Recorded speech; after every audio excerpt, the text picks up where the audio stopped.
Now that we're all gathered here, we want to acknowledge that wherever we are tuning in from today, we are on lands that have been cared for by peoples who were here thousands of years before us. I am here in Toronto, which is on the traditional territory of the Wendat, the Anishinaabe, Haudenosaunee, Métis, and the Mississaugas of the New Credit First Nation.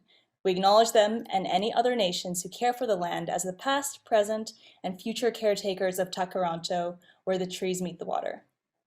We recognize that this gathering place is the subject of the One Dish, One Spoon, Wampum Belt Covenant, an agreement between the Iroquois Confederacy, Confederacy of the Ojibwe, and allied nations to peaceably share and care for the resources around the Great Lakes. Why are we here today? Being an independent artist in the year 2021 isn't just about making art anymore. There's a toolkit of other handy and, like, one would even argue, essential skills that are required nowadays. Once someone sees your work and falls in love with it, there are still quite a few steps in between them seeing it to them actually acquiring it. So a key component of that is, of course, safely packaging and then delivering the work.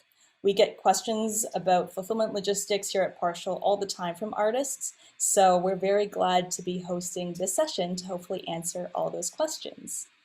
Today, we'll be chatting with someone who has a lot of experience with this, Lorette C. Luzajic. Lorette is an award-winning mixed media artist with collectors in nearly 30 countries so far. Her art has been featured in a magazine ad campaign for a Madrid-based jewelry company, on a billboard in New Orleans, and in galleries, museums, hotels, medical offices, corporate lobbies, restaurants, and homes around the world. She's traveled to Mexico and North Africa to exhibit and work, and is also the editor of online arts journal, the Ekphrastic Review, and a widely published poet and fiction writer. Hi, Lorette. Thanks for everyone for coming out, and for Tammy and Kat for having me here. Really appreciate it. So, Lorette, do you want to maybe tell us a little bit about your practice quickly and how long you've been an artist? Yes, you bet. So roughly 20 years that I've been doing and selling art. I went to school for journalism, and I still do a lot of writing, and I didn't grow up thinking, oh, I want to be an artist. I was just very creative. So I focused mainly on writing and enjoyed doing visual art. I was especially passionate about art history, but I did it for fun, not thinking that would be my path. But there were a series of different events, and I got really hooked on collage, and then somebody bought one, and I got into my head that this would be a lot easier than journalism. Being an artist.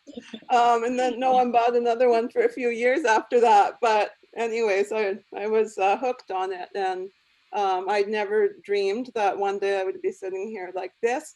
I remember being terrified of having to wrap something up and ship it, and all of those logistical things. They scared me because I'm just best at cutting out things and painting and gluing, not at organizational things. But nonetheless, I'm a 5 now. So okay, I would hope so. 5. Yeah. So that's great. Hopefully I can make you more comfortable with any future shipping and sales that you need to wrap up. And so I would say, like, before one even gets to the point of wrapping and shipping, and I think this is the case with a lot of artists now, is they're they are definitely entrepreneurs, and kind of like any entrepreneur, like your core mission, we forget that once that gets started, there's all these like tangential tasks that are required. So for example, like creating art, once someone expresses interest, there's actually a certain like professional response attitude in terms of getting back to a client. It's like, so what would you kind of recommend to an artist who has received like interest about their artwork? Because I kind of see this often with Partial, is lots of interest is shown from clients, but some artists maybe don't get back in a timely fashion, and it ends up costing them the sale or whatnot. So do you have tips as to like how you conduct yourself? Sure. I Yeah. mean, the most important thing is to provide customer service the same way you do at any kind of job. So if you're like me, you've also worked in coffee shops and bookstores or online customer service, and it might be boring, but really use those things you're learning in your own, even if that opportunity only comes up, once a month or once a year to start with. It's the same. So you want to get back to people right away. If you're busy and you can't answer an email or a phone call, like contact them and let them know that and just say, I'm free tomorrow afternoon to answer your questions or Mhm. whatever. And if you can do it right away, do it. And Yeah. check your spam boxes, because if you're selling on different websites, I mean, when I started, I was online at some places that I forgot about because, you could be up there for a long time before you're noticed. Hmm. And I was actually in Mexico the first time I sold something online, and they were phoning and phoning me, and I didn't know who was calling me way over there, and I Yeah. didn't see the email because it was in a spam box, and I almost lost like my uh, first large sale online. So you just never know, and Hmm. check those boxes and respond even if you are away, Yeah. and just put into practice the same thing you would do at any of your jobs for that, because each one is important. Every question is important. The people might not buy it that weekend, and then you feel, oh, why did you bother? They'll call you back in 6 months. Hmm. People looking at art, they might just want to sit with it. It's not something that they buy right at that second often, and you make that relationship and they remember. Hmm.